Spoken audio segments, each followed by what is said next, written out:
దేవుని నామానికి మహిమ కలుగును గాక. ఆమేన్. కాబట్టి ప్రభు మాట చొప్పున మన జీవితంలో జరగడం ప్రారంభిస్తే మనం ఏమైపోతాం? ధన్యులమైపోతాం. చెప్పండి అందరూ కూడా ఏమవుతాం? ప్రైజ్ లార్డ్, హల్లెలూయా. అంతేకాదు చూడండి 47వ వచనం. ఆయన తన దాసురాలి దీనస్థితిని కటాక్షించెను, నా ఆత్మ నా రక్షకుడైన దేవుని యందు ఆనందించెను. ప్రైజ్ లార్డ్, హల్లెలూయా. దేవుని మాట చొప్పున జరుగును గాక అని మనను మనం ఎప్పుడైతే సమర్పించుకుంటామో ఏమవుతుందో తెలుసా? ఎప్పుడు ఆనందంతోటే ఉంటాం. ఇప్పుడు మీకు ఒక ప్రశ్న వేస్తున్నాను, ఎంతమందికి సంతోషంగా ఉండాలని ఉంది? వావ్. ఎంతమంది ఆనందంగా ఉండాలని ఉంది? ఆమేన్. రెండు ఒకటే కాదు, గుర్తుపెట్టుకోండి. సంతోషం, ఆనందం అంటే ఇప్పుడు రెండు కావాలని కోరుకున్నారు మీరు. హల్లెలూయా, దేవునికి స్తోత్రం. సంతోషం అన్నది భూ సంబంధమైనది, సంతోషం అన్నది లోక సంబంధమైనది. సంతోషం అన్నది ఇప్పుడు రేపు క్రిస్మస్కి కొత్త బట్టలు వేసుకుంటే ఏమొస్తుంది? నాకెంత ఆనందంగా ఉంది అంటావా? కొత్త బండ్లు కొనుక్కున్నప్పుడు, వివాహమైనప్పుడు, ఇల్లు కట్టుకున్నప్పుడు, లేకపోతే ఒక ఉద్యోగం వచ్చినప్పుడు దేవునికి స్తోత్రం, లేకపోతే ఒక బుటాన్ లాటరీ దొరికినప్పుడు కదా సంతోషం కలుగుతుంది. కానీ అది ఏమవుతుంది? కొన్నిసార్లు ఆవిరైపోతుంది కదా. దేవునికి స్తోత్రం. తెల్ల బట్టలు వేసుకొని రోడ్డు మీద పోతాడన్న బండ్లో పోత అట్లా బురదలోంచి ఏమైనా కారట పోయిందనుకో, బురదొచ్చి పడితే ఏమవుతుంది? నీ తెల్ల బట్టలు, నీ సంతోషం ఆవిరైపోతుంది. కానీ ఆనందం అనేది ఇది దేవుడిచ్చేది, ఇది పరలోక సంబంధమైనది. హల్లెలూయా.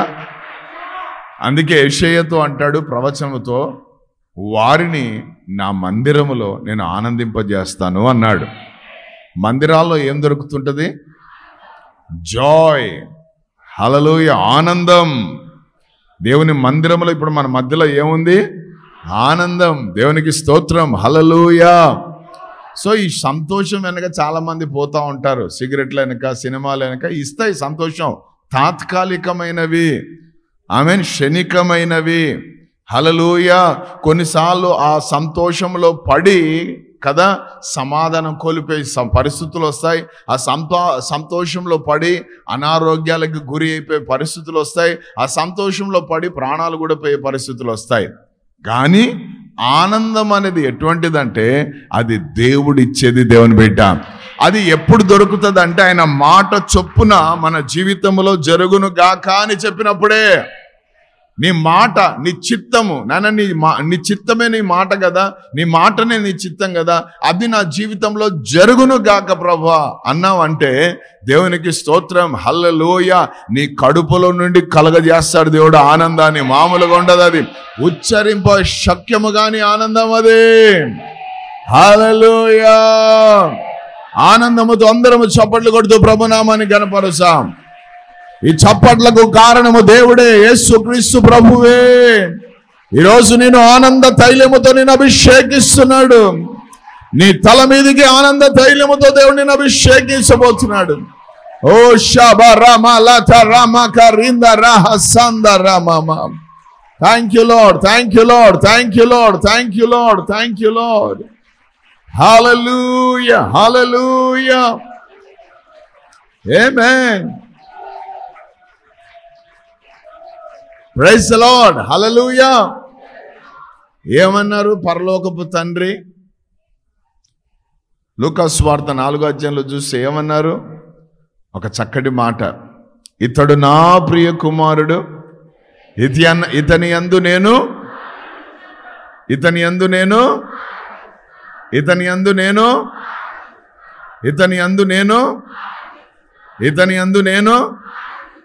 ఎందుకు ఆనందిస్తున్నాడు పరలోకపు తండ్రి?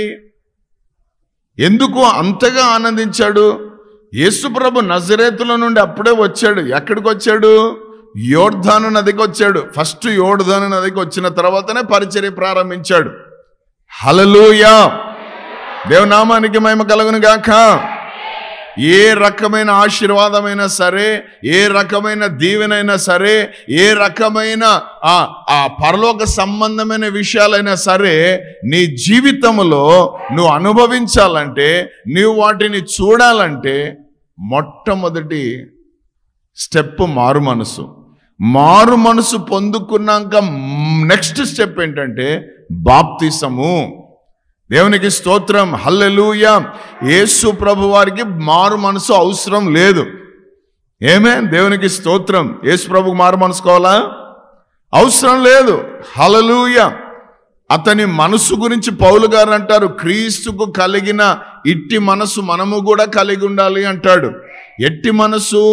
దేవుని యొక్క సింహాసనాన్ని, దేవుడిచ్చిన ఆధిక్యతను, దేవుడిచ్చిన సుఖమును, దేవుడిచ్చిన తండ్రిచ్చిన ప్రతి దానిని కూడా నీ కొరకు నా కొరకు విడిచిపెట్టి రిక్తునిగా, ఏమి లేనివాడిగా, దీనుడిగా, సాత్వికుడిగా, దరిద్రుడిగా కదా ఆ యొక్క పశువుల పాకలో, ఆ తొట్టిలో పొత్తిగుడ్డలతో చుట్టబడిన ఒక చిన్న పిల్లోడ్లాగా వచ్చాడు ఆయన. ఎంత తగ్గించుకున్నాడో ఒకసారి ఆలోచన చేయండి. హల్లెలూయా. సో ఆయనకు మారు మనసు అవసరంలే. కానీ ఆయన ఏం చేశారో తెలుసా? నీకు నాకు ఒక మాదిరి చూపించడానికి, లేఖనములు నెరవేర్చబడ్డానికి. హల్లెలూయా. ఏం చేశారు? ఆ యోర్దాను నది దగ్గరికి వచ్చారు. యోర్దాను నది దగ్గరికి రాగానే అప్పటి వరకు బాప్తిసాలు ఇచ్చే యోహాను ఒక్కసారి నిలబడిపోయి షాక్ అయిపోయి, అటిట్ అయిపోయి, కంగారు పడిపోయి కదా, యేసుప్రభుని అంత దూరంలో ఉన్నప్పుడు చూసి అంటాడు, లోక పాపములను మోసుకొని పోయి ఆ దేవుని గొర్రెపిల్ల నా దగ్గరికి వస్తుందయా. ప్రైజ్ ది లార్డ్, హల్లెలూయా. దేవుని నామానికి మహిమ కలుగును గాక. నీళ్ళల్లో ఉన్నాడు, గణపరచడం ప్రారంభించాడు యేసు ప్రభును. దేవునికి స్తోత్రం. ఎప్పుడైతే అక్కడికి వచ్చాడో, వచ్చిన వెంటనే ఏం చేస్తున్నాడు తెలుసా? నివారించడానికి చూస్తున్నాడు. అయ్యా వద్దయ్యా, నేను నీ దగ్గర తీసుకోవాలి, నువ్వు నా దగ్గర ఇంటి బాప్తిసం అని నివారించడం చేస్తా ఉంటే యేసుప్రభు ఒక మాట అన్నాడు అక్కడ, అద్భుతమైన మాట. నీతి యావత్తు ఇలాగు జరుగులాగున ఇప్పటికి కానిమ్ము అన్నాడు. దేవునికి స్తోత్రం. అంటే దేవుని వాక్యము దేవుని యొక్క నీతి అయి ఉన్నది. ఆ నీతిని మనము జరిగించేటప్పుడు ఏం జరుగుతుంది తెలుసా? పరలోకమందున్న తండ్రి ఆనందించడం ప్రారంభిస్తాడు దేవుని బిడ్డ. హల్లెలూయా. సో మనము మన తండ్రిని ఆనందింపజేసే వారిగా ఉండాలా. ఎప్పుడు ఆయన ఆనందిస్తాడంటే నీ మాట చొప్పున జరుగును గాక అన్నప్పుడు. యేసు ప్రభువారు ఏమయ్యారు? వచ్చే నీతిని నెరవేర్చిన మరుక్షణమునే ఆకాశము తెరవబడింది. పరిశుద్ధాత్ముడు పావురం వలె ఆయన మీదకి వచ్చి రాలాడు. అప్పుడు పరలోకము నుండి ఒక స్వరం వినబడుతుంది, ఇతడు నా ప్రియ కుమారుడే, ఇతని యందు నేను సంతోషిస్తున్నాను అనలేదు, ఆనందిస్తున్నాను అన్నాడు. హల్లెలూయా. సో ఈరోజు ఆనందం అనేది ఎప్పుడు మన జీవితంలోకి వస్తుందంటే, సంతోషానికి ఒక మాట ఏంటి, జాగ్రత్తగా వినండి, సంతోషానికి కొన్ని కోట్లకు మించింది ఆనందం. సంతోషం వద్దు మనకు. ఆమేన్. మనకు కావాల్సింది ఏంటో తెలుసా? ఆనందం. హల్లెలూయా. ఎల్లప్పుడూ ప్రభువులో ఆనందిస్తుండాలి మనం. దేవుని నామానికి మహిమ కలుగును గాక. హల్లెలూయా. సో మరియా ఏమంటుంది అక్కడ? నా ఆత్మ నా రక్షకుడైన దేవుని యందు ఆనందించెను. దేవునికి స్తోత్రం. దేవుని మాట చొప్పున జరిగించినప్పుడు మన ఆత్మ దేవుని యందు ఏమవుతుంటది? ఆనందించడం ప్రారంభిస్తుంది. అందరూ ఆమేన్ చెప్పండి. హల్లెలూయా. కాబట్టి ఈరోజు నువ్వు ఏం పొందుకుంటావు? దేవుని మాట చొప్పున జరిగిస్తే ఆనందాన్ని పొందుకుంటావు. చెప్పండి, ఏం పొందుకుంటావు? ఇప్పుడు ఒక మాట, ఆనందం ఉన్న దగ్గర ఆశీర్వాదం ఉంటుంది. ఏమే ఆనందం లేకుంటే ఆశీర్వాదం ఉండదు. ఆనంద్ అని పేరు పెట్టుకుంటాం, ఉండదు లోపల ఆనందం. హల్లెలూయా. సో ఆనందం అనేది దేవుని మాట ప్రకారం మనము నడుచుకున్నప్పుడు జరుగుతుంది. దేవుని చిత్తానికి లోబడినప్పుడు, దేవుని మాట చొప్పున జరుగును గాక అని పలికినప్పుడు మనలో ఏం కలుగుతామా? ఆనందం. దేవునికి స్తోత్రం. హల్లెలూయా, హల్లెలూయా, హల్లెలూయా. పరలోక ఆనందం నీ ఆత్మలో ఉందనుకో, నీ ముఖం నిండా కలకల కలకల ఉంటుంది. అవును, స్టెఫెన్ ముఖం ఎట్లా కనబడుతుందట? అందరికి దూతలాగా కనబడుతున్నాడు ఆయన. ప్రైజ్ గాడ్, ఆమేన్. సో మనం ఎట్లా కనబడుతున్నాం?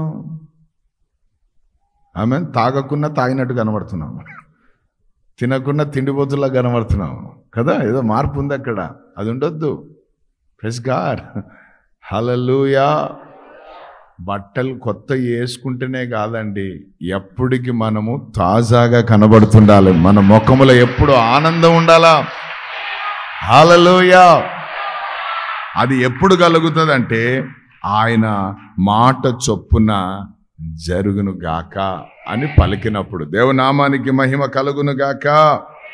హల్లెలూయా, హల్లెలూయా, హల్లెలూయా, హల్లెలూయా.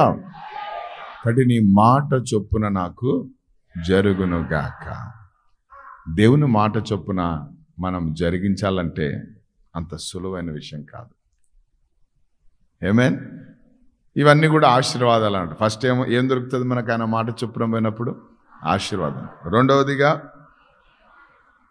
అనేకులను ఆనందింపజేసేటట్టుంటాం. మూడవదిగా దేవుని నిరంతరం నిలుస్తాం. నాలుగవదిగా ప్రైజ్ లార్డ్ ధన్యులుగా మార్చబడతాం. ఐదవదిగా ఆనందిస్తాం, ఆనందంగా మార్చబడతాం. దేవుని నామానికి మహిమ కలుగును గాక. అయితే దేవుని యొక్క చిత్తం లేక దేవుని మాట ఎందుకు శ్రేష్టమైనది అంటే, ఆయన మాట చొప్పున నాకు జరుగును గాక అని మనం పలికిన తర్వాత ఏమవుతుందంటే, ఈ వాక్యము నెరవేర్చబడ్డం మన జీవితంలో జరుగుతున్నప్పుడు మొట్టమొదటిగా ఏమొస్తుంది తెలుసా? మనకు ఇవన్నీ ఆధ్యాత్మికంగా కానీ మనకు మొట్టమొదటిగా ఒక ఛాలెంజ్ వస్తుంది, లేకపోతే ఒక సవాల్ అనేది మన ముందుకు వస్తుంది. దేవునికి స్తోత్రం. ఏమొస్తుంది మనకు? ఇక్కడ చూడండి 38వ వచనం, 1:38. అందుకు మరియా ఇదిగో ప్రభువు దాసురాలను, నీ మాట చొప్పున నాకు జరుగునుగాక అనెను. అంతట దూత ఆమె యొద్ద నుండి వెళ్ళెను. ఆ దినముల యందు మరియ లేచి యూదా ప్రదేశములోని 36వ వచనం చదువు. మరియు నీ బంధువురాలు ఎలిజబెత్ కూడా తన వృద్ధాప్యమందు ఒక కుమారుని గర్భము ధరించి ఉన్నది. గొడ్రాలనబడిన ఆమెకు ఇది 6వ మాసము. దేవుడు చెప్పిన ఏ మాట అయినను నిరార్థకము కానేరదని ఆమెతో చెప్పెను. అందుకు మరియా ఇదిగో ప్రభువు దాసురాలను, నీ మాట చొప్పున నాకు జరుగును గాక అనెను. అంతట దూత ఆమె యొద్ద నుండి వెళ్ళెను. ఆ దినముల యందు మరియ లేచి యూదా ప్రదేశములోని కొండసీమలోనున్న ఒక ఊరికి త్వరగా వెళ్ళి జకరియా ఇంటిలో ప్రవేశించి ఎలిజబెతుకు వందన వచనము చేసెను. ప్రైజ్ గాడ్, హల్లెలూయా. దేవునామానికి మహిమ కలుగును గాక. ఆమేన్. ఎప్పుడైతే ఈ మాట ఆమె చెప్పిందో, చెప్పిన తర్వాత ఆ చెప్పక ముందే దేవదూత ఆమెను కొన్ని డీటెయిల్స్ ఇచ్చాడు. ఏమని? నీ బంధువైన ఎలిజబెత్ కదా. దేవునికి స్తోత్రం. అంటే ఆల్రెడీ నీకంటే ముందు ఒక ఆమె ప్రయాణం చేస్తూ ఉంది. ఆమేన్. ఆమె 6వ నెలలో ఉంది. దేవునికి స్తోత్రం. అంటే కొన్ని అనుభవాల గుండా ఆమె వెళ్ళింది. సో ఇప్పుడు నువ్వు చేయాల్సింది ఏంటంటే, నువ్వు నీ మాట చొప్పున జరుగును గాక అన్నావు. ఈ మాట మన జీవితాల్లో జరగాలంటే మనము ఒక మంచి సహవాసంలో ఉండాలా. ఆమేన్. శ్రమలు వస్తాయి, నిందలు వస్తాయి, అవమానాలు వస్తాయి, హల్లెలూయా, ఇరుకులు వస్తాయి, ఇబ్బందులు వస్తాయి, రకరకాలైన సమస్యలు వస్తాయి. ఈ మాట మన జీవితంలో నెరవేర్చబడాలంటే, అయితే ఆ టైంలో మనకు కావాల్సింది ఏంటో తెలుసా? యేసు ప్రభు భూమి మీదకి వచ్చే ముందు ఏ ప్రణాళికలైతే వేస్తూ వచ్చాడో, యేసు ప్రభు మరణించి సమాధి చేయబడి తిరిగి 3వ దినాన లేచి పరలోక రాజ్యానికి ఆరోహణమై వెళ్ళిపోయిన తర్వాత కూడా అదే ప్రణాళికలు ఫాలో అవుతూ వచ్చాయి. ఆమేన్. దేవునికి స్తోత్రం. అదే దాన్ని అంటాం అపోస్తుల కార్యములని. సో అపోస్తుల కార్యంలో కూడా మనం చూస్తాం 2వ అధ్యాయంలో వారు ఏం చేశారంట చూడండి. అపోస్తుల కార్యములు 2వ అధ్యాయము 42వ వచనం, 2:42. వీరు అపోస్తలుల బోధయందును సహవాసమందును. అపోస్తుల బోధయందు అనండి అందరు కూడా. రెండవదిగా సహవాసం. అందరు ఆమెందని చెప్పండి. సో ఇక్కడ బోధ దగ్గర మాట, రెండవది వెంటనే ఏమైంది? సహవాసం. ఇప్పుడు ఎలిజబెత్తో ఆమె సహవాసం చేయడానికి వెళ్ళింది. దేవునికి స్తోత్రం, హల్లెలూయా. ఎందుకు ఎలిజబెత్ దగ్గరికి వెళ్ళింది? దేన్ని బట్టి ఎలిజబెత్ దగ్గరికి వెళ్ళింది? ఎందుకు ఎలిజబెత్ యొక్క అడ్రస్ దేవదూత చెప్పారు అని అంటే, ఎలిజబెత్ కడుపులో ఉన్న బిడ్డ, మరియ కడుపులో ఉన్న బిడ్డ ఇరువురు కూడా ఏం చేయబోతున్నారు తెలుసా?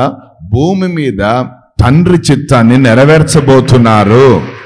ఆయన ప్రవక్తల ద్వారా చెప్పబడిన ఆ ప్రవచనాత్మకమైన మాటలు ఆదికాండం 1వ అధ్యాయము నుండి మలాకి వరకు ఏవైతే ఆయన గురించి ప్రకటించబడ్డాయో అవి నెరవేర్చబడ్డానికి వీరి ఇరువురు ఏం కాబోతున్నారు? ఒక ప్రణాళికతో ఉన్నారు. అందుకే సహవాసములో ఉండాలి. ఆమేన్.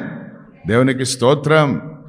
చాలామంది ఈరోజు చేసే పని ఏంటంటే, దుష్టుడు చాలామందికి వాడు గలిబిలి చేసే పని ఏంటంటే, వాని యొక్క కుయుక్తి ఏంటంటే, వాడు చేసే కార్యాలు ఏంటంటే మన సహవాసాన్ని కట్ చేస్తాడు. ఫస్ట్ వాక్యం వినేటట్టు చేస్తాడు. దానికి నువ్వు లోబడ్డానికి కూడా తీర్మానం తీసుకుంటావు. ఇప్పుడు బాప్తిసం ట్యాంకులో దిగినప్పుడు తీసుకోలేదా తీర్మానం? ఏం తీర్మానం తీసుకున్నావు? ఏం పేరమ్మా నీ పేరు అంటే చెప్పింటావు, పెద్ద పేరు. దాని తర్వాత పాపాలు ఒప్పుకున్నావా అంటే అన్నీ ఒప్పుకున్నానయ్యా అంటావు. మరి కష్టాలు వచ్చినా, బాధలు వచ్చినా, శ్రమస్సులు వచ్చినా, ఇరుకులు వచ్చినా, ఇబ్బందులు వచ్చినా, ఏం వచ్చినా నిలబడతావా అంటే ఇంకా నోరే కాదు తల కూడా ఆడించుతావు. ఆమేన్. ట్యాంకుల నుంచి బయటకు రాగానే ఏమైంటుంది? ఒక చిన్న కష్టం, ఒక చిన్న బాధ, ఒక చిన్న నింద, ఒక చిన్నది ఏదైనా వచ్చిందంటే వెంటనే ఏమైపోతాం కదా? కృంగిపోయి, కృషించిపోయి దూరం అయిపోతాం. అందుకే మన ఆత్మీయ జీవితాల్లో పతనమైపోతాం. అందుకే దేవుడు మన ఎడల కలిగున్న చిత్తము భూమి మీద మనం నెరవేర్చాం. మన అందరం దేవుని చిత్తం నెరవేర్చడానికి ఉన్నాం. ఇక్కడ మనం బ్రతికేది అంతా ప్రభు మనని ఎందుకు బ్రతికిస్తున్నాడంటే, అన్నము, బట్టలు, డబ్బు, కావలసిన వసతులు అన్నీ దేవుడు ఎందుకు ఇస్తున్నాడంటే, నువ్వు ఆయన చిత్తం భూమి మీద నెరవేర్చాలని. దేవుడు నీకు ఎందుకు ఈ సహవాసంలోకి తెచ్చి కూర్చోబెట్టాడంటే ఆయన చిత్తం నువ్వు తెలుసుకొని నెరవేర్చాలని. ఎందుకు ఈ మాటలు చెప్తున్నాడంటే ఆయన చిత్తం నువ్వు తెలుసుకొని నెరవేర్చాలని. అందుకే ఉన్నాను తప్ప వేరేది ఏం లేదు. హల్లెలూయా. అందుకే పరలోకపు ప్రార్థనలో కూడా ప్రభు అదే నేర్పించాడు. ఏమని? పరలోకమందు మీ చిత్తము నెరవేర్చబడినట్లు భూమి మీద కూడా నెరవేర్చబడాలి. ఆ నెరవేర్చడానికి నిన్ను నన్ను కూడా వాడుకుంటున్నాడు, వాడుకోవాలని ఇష్టపడుతున్నాడు. అయితే నీవు సహవాసంలో ఉండడానికి ఇష్టపడాలి. అర్థమైందా? Praise the lord. ఈ వాక్య సహవాసం, ప్రార్థనా సహవాసం, ఆమేన్, ఇది చాలా చాలా చాలా చాలా అవసరం. Praise the lord. అందుకే యేసుప్రభు ఎప్పుడు ఒంటరిగా ఇష్టపడలేడు. నరుడు ఒంటరిగా ఉండుట మంచిది కాదు అన్నాడు. వాడికి సాటి అయిన సహాయము కదా, సృష్టి ప్రారంభము నుండే దేవుడు ఇద్దరిద్దరుగా ఉంటే మంచిది అని చెప్పాడు. ఆమేన్. ఒంటరితనం ఎప్పుడు ఆశించొద్దు మనము. ఒంటరిగా ఉండాలని ఎప్పుడు ఇష్టపడొద్దు మనము. సాతానుగాడు ఒంటరివాడు అయిపోయినాడు కాబట్టి మనం కూడా అట్లనే చేయాలని చూస్తాడు వాడు. సో ఆ ఫీలింగ్స్ ఎప్పుడు రావద్దు మనకు. దేవునికి స్తోత్రం, హల్లెలూయా. అందుకే యేసుప్రభు వారు ఏమంటారు తెలుసా? 2 లేక 3 నా నామమున ఎక్కడ కూడుకున్న నేను ఉంటాను వారి మధ్యలో అన్నాడు. నువ్వు ఒంటరిగా ఉండు, నీ దగ్గరికి వస్తానని అనలే. ఎక్కడైనా 2, 3 నా నామమున కూడుకుంటారో వారి మధ్యలో ఉంటానన్నాడు. ఇంకొక మాట ఏమన్నాడు, ఎక్కడ ఇద్దరు లేక ఇద్దరు భూమి మీద ఏదైతే ఏకీభవించి బంధిస్తారో అది పరలోకమందు బంధించబడుతుంది, ఏదైతే విప్పుతారో అది విప్పబడుతుంది అన్నాడు. దేవునికి స్తోత్రం, హల్లెలూయా. అందుకే అన్న ఎవరినైనా చూడమంటున్నాను, చేసుకుంటానన్న అడగొద్దు నన్ను. ఆమేన్, హల్లెలూయా.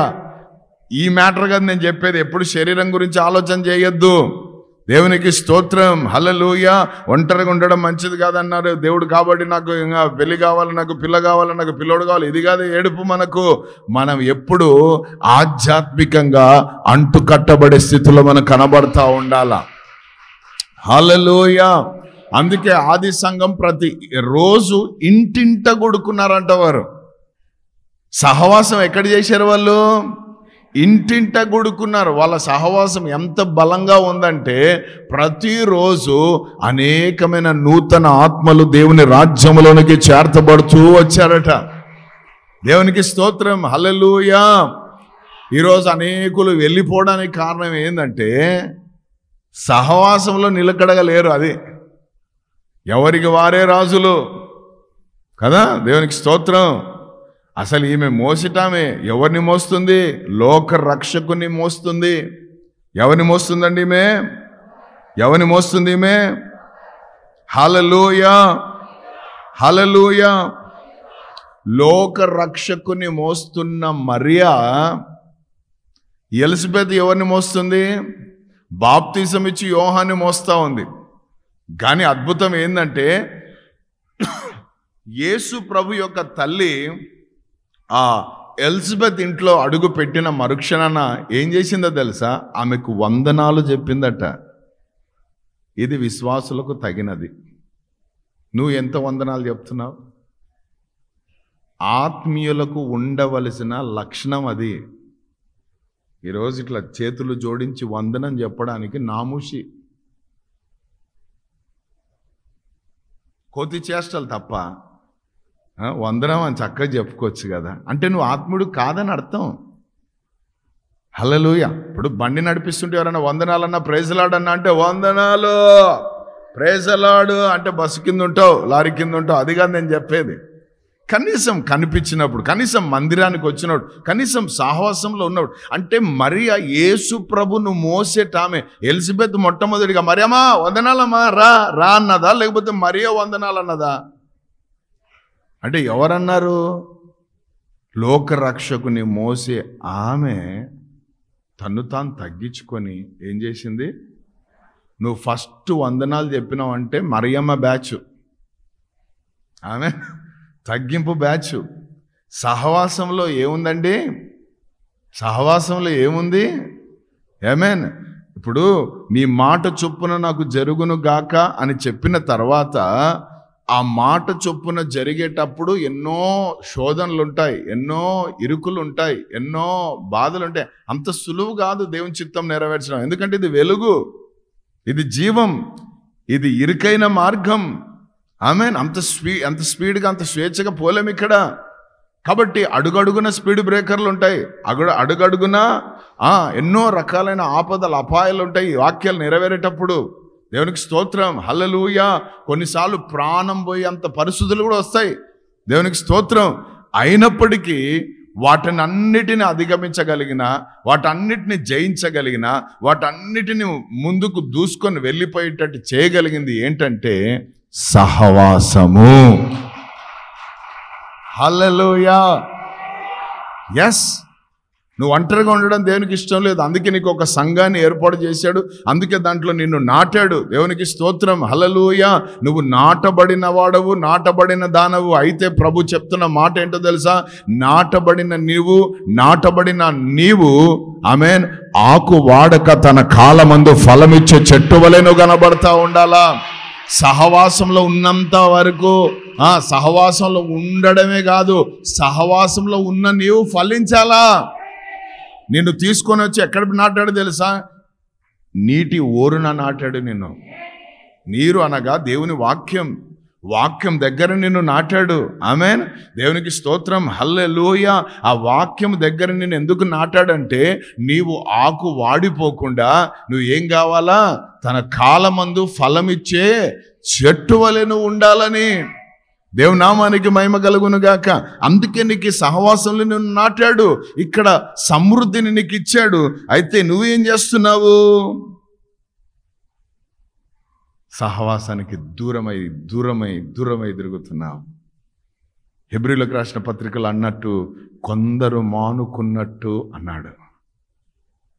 ఆమేన్. కొందరు మానుకుంటున్నట్టు మీరు మానుకొద్దు అంటాడు.